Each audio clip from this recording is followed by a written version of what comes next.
Hi, I'm Daniel Robinson, and this is Plumpy Thimble. Now, in my last video, I talked about a game where players competed to build the nicest quilt.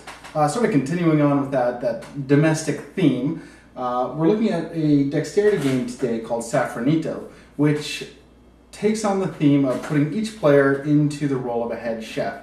The fun part is that you're not actually making any dishes in this game. You're at a spice market competing to get the best prices on the freshest spices, and trying to complete recipes before the other players do.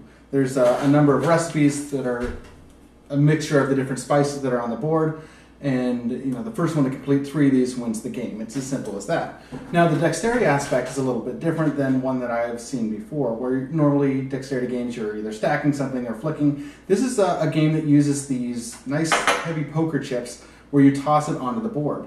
The idea being you're trying to get your piece onto the spice that you're trying to get. Each of these tokens has a dollar amount on it, and you throw them out there. Depending on how many people are playing the game, will determine how many of these chips you're throwing. But you alternate between players. You throw the board, or you alternate between players tossing chips, determining how much you want to bid on a particular spice. Now, you don't know what the other players are throwing out there because you're trying to throw them face down so that they can't see the numeric value on there. This leads to a lot of your coins being bumped, a lot of your coins landing where you're not expecting them to, and then at the end of each round, you see who's on a particular spice and you flip it up. Now, if 2 people are competing for the same spice, and there's only a certain amount out there, whoever has the highest number has the option to buy that first. So there's a 30 and a 20 here. The green player would have to pay $30 to buy that particular spice, whereas the red player would only pay $20. Now, the spices come out each round. You don't know what there's going to be, and again, depending on the number of players, there could be anywhere from 3 to 5 spices that come out each round. So not every spice is going to be represented every single round. So the higher bid will end up getting the spices quicker, but if you bid lower, there's the option that you will be saving up more money.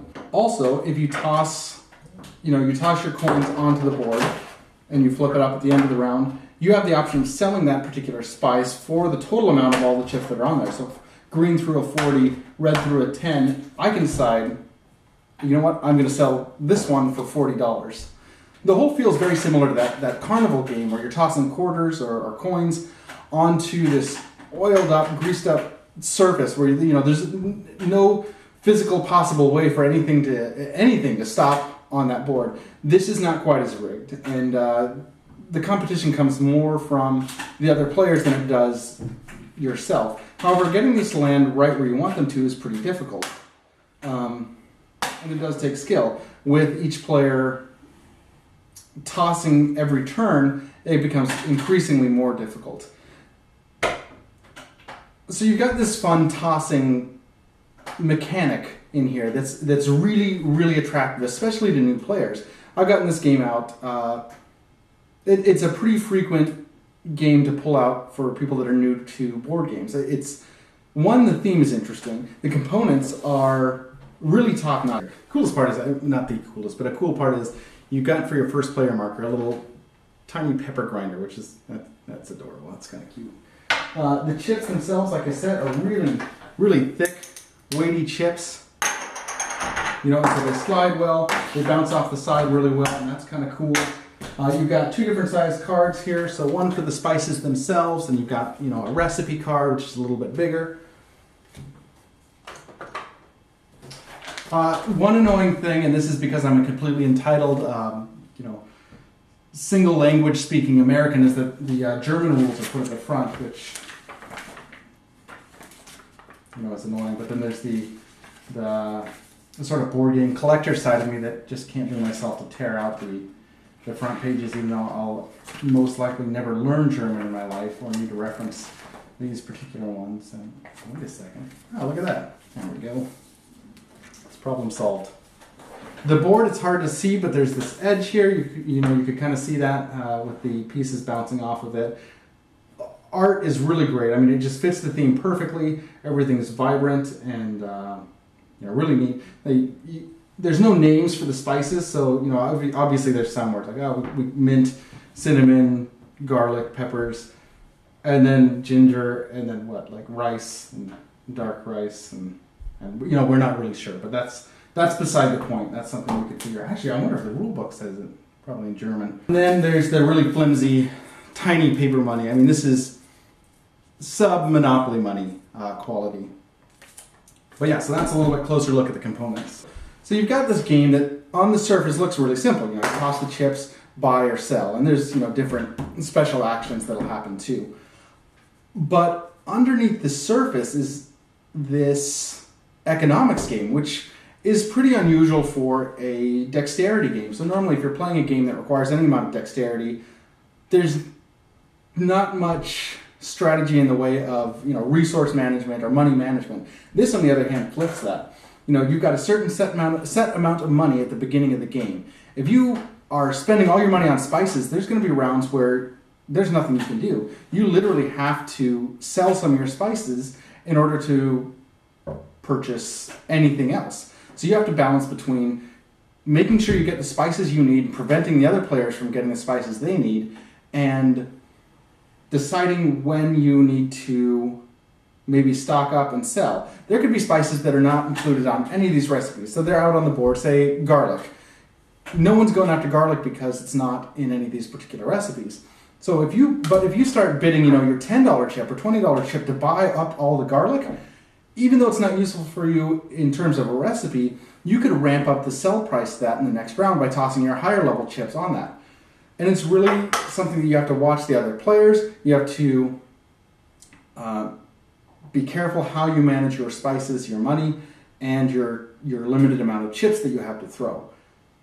And so you've got what looks like a really simple dexterity game. You're just tossing, collecting, and you, in actuality, are sort of presenting this gateway into more difficult economic-based games.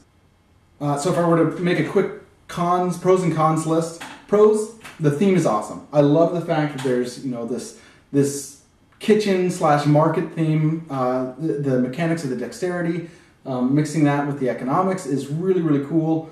The gameplay is not very long, and it's easy to teach. So those would be my pros. If I were to look at cons, I would say, for instance, probably my biggest con is the paper money. I know it's not as annoying for some people, but it's not the greatest quality. It gets stuck together sometimes. It's really tiny. It's really slick, so it's hard to separate that sometimes. It's something you could really easily replace with poker chips or something like that. Another con is if you're not good at this type of stuff and you're a sore loser, this can be a really frustrating game, especially how cutthroat it can get at the higher player count. So it plays 2 to 4 players. 2 is relatively easy going. There's not a ton of cutthroat competition. The board's pretty large for a 2-player game. You can pretty easily avoid things. I mean, there's going to be conflict, but that's just kind of the way the game goes.